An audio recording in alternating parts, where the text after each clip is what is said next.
আসসালামু আলাইকুম বন্ধুরা। আজকে আমরা জানব ইসলামে আত্মমর্যাদা সম্পন্ন মহিলা হজরত আসমা রাদিয়াল্লাহু তাআলা আনহার কথা। হজরত আসমা বিনতে আবু বকর রাদিয়াল্লাহু তাআলা আনহু ইসলামের ত্রাণকর্তা ও প্রথম খলিফা হজরত আবু বকরের রাদিয়াল্লাহু তাআলা আনহুর মেয়ে। হজরত আসমা রাদিয়াল্লাহু তাআলা আনহা সম্পর্কে রাসূল সাল্লাল্লাহু আলাইহি ওয়াসাল্লামের শ্যালিকা। হজরত আসমার রাদিয়াল্লাহু তাআলা আনহা বিয়ে হয়েছিল রাসূল সাল্লাল্লাহু আলাইহি ওয়াসাল্লামের আরেক সাহাবী হজরত জুবাইর রাদিয়াল্লাহু তাআলা আনহু এর সাথে। হজরত জুবাইর রাদিয়াল্লাহু তাআলা আনহু ছিলেন আর্থিকভাবে খুবই অসচ্ছল, বলতে গেলে কপর্দক শূন্য, নুন হতে পান্তা ফোরায় এরকম অবস্থা। মোটেও ছিল না জায়গা জমি, দাস দাসী থাকার তো প্রশ্নই আসে না। হজরত জুবাইর রাদিয়াল্লাহু তাআলা আনহু এর সম্পদ ছিল কূপ থেকে পানি ওঠানোর জন্য একটি উট ও একটি ঘোড়া।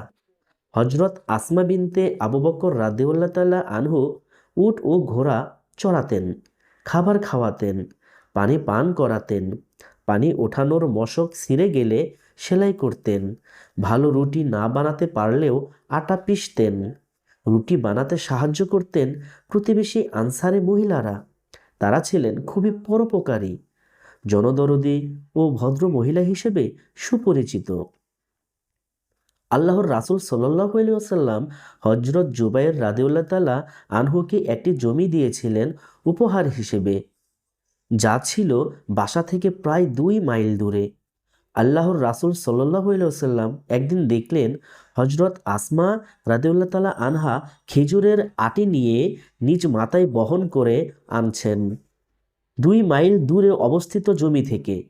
মহানবীর সাথে কজন আনসার সাহাবীও ছিলেন, তারাও বিষয়টি দেখলেন। হজরত মুহাম্মদ সাল্লাল্লাহু আলাইহি ওয়াসাল্লামের সাথে হজরত নবী করিম সাল্লাল্লাহু আলাইহি ওয়াসাল্লাম হজরত আসমাকে রাদিয়াল্লাহু তাআলা আনহাকে কাছে ডাকলেন, নিজের উটকে থামালেন। হজরত আসমাকে রাদিয়াল্লাহু তাআলা আনহা উটের পিঠে ওঠার জন্য বললেন।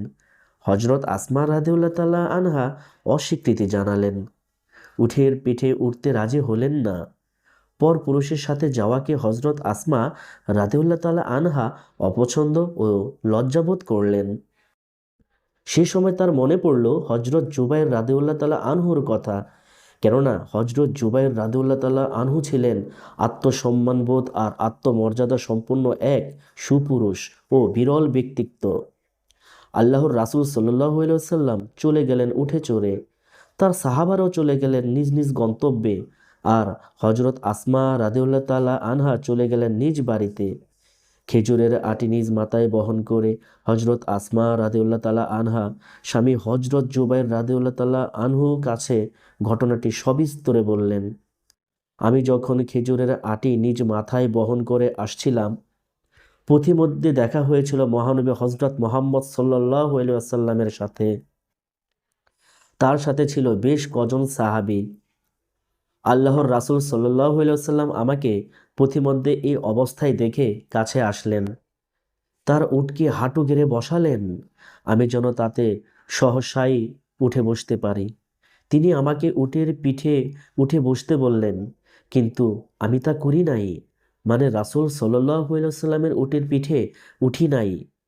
এই কাজে নিজে লজ্জাবোধ ও অপছন্দ করলাম, শুধুমাত্র তোমার কথা ভেবে। কারণ আমি জানি তুমি আত্মসম্মানবোধ ও আত্মমর্যাদা সম্পন্ন এক সুপুরুষ।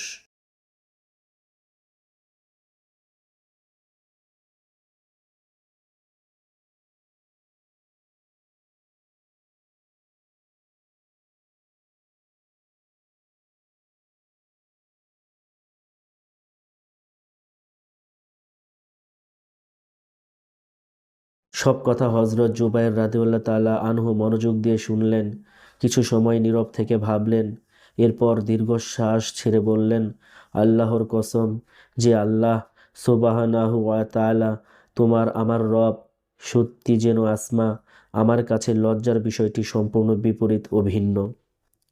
হজরত মোহাম্মদ সাল্লাল্লাহু আলাইহি ওয়াসাল্লামের সাথে উঠে চড়ার চেয়ে আমি বেশি লজ্জিত। তুমি হজরত আবু বকর রাদিয়াল্লাহু তাআলা আনহু আদরের মেয়ে এবং হজরত মুহাম্মদ সাল্লাল্লাহু আলাইহি ওয়াসাল্লাম এর শ্যালিকা। একজন নারী হয়েও কষ্ট করে খেজুরের আটির বোঝা নিজ মাথায় বহন করে নিয়ে এসেছো। এটা আমার কাছে বড়ই লজ্জাজনক ও অপমানজনক। বিষয়টি ভাবতেই লজ্জায় আমার মাথা হিট হয়ে যায়। আমি অবাক ও বিস্মিত হই।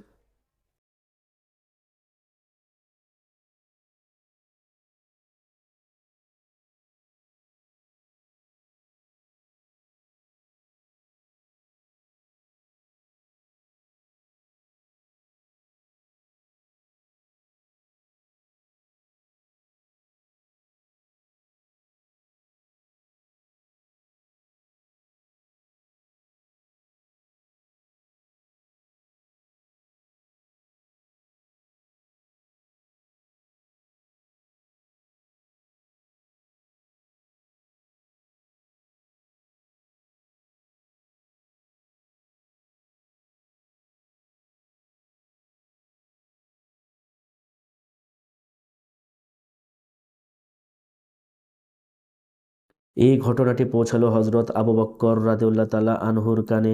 এরপর তিনি সিদ্ধান্ত নিলেন মেয়েকে একজন খাদেম দেওয়ার জন্য। সে অনুযায়ী একজন খাদেম দিলেন হজরত আসমা রাদিয়াল্লাহু তাআলা আনহাকে। পিতা হজরত আবু বক্কর রাদিয়াল্লাহু তাআলা আনহু খাদেম ঘোড়া ও উট দেখাশোনা করত, খাবার খাওয়াতো, পানি পান করাতো, খেজুরের আটি বহন করে আনতো। হজরত আসমা রাদিয়াল্লাহু তাআলা আনহাকে সকল কাজ করে দিত। এরপর রেহাই পেলেন হজরত আসমা রাদিয়াল্লাহু তাআলা আনহা।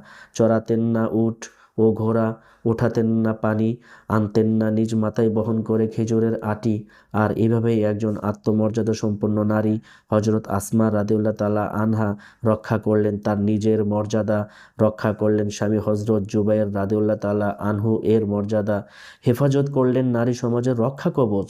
ইসলামী বিধান পর্দা প্রথার মহিয়সী আত্মমর্যাদা সম্পন্ন নারী হিসেবে ইতিহাসে রইলেন চিরস্মরণীয় হয়ে। চিরস্মরণীয় হয়ে থাকবেন, চিরস্মরণীয় হয়ে থাকবেন অনাদি অনন্তকাল। ইবনে মাজাহ অবলম্বনে।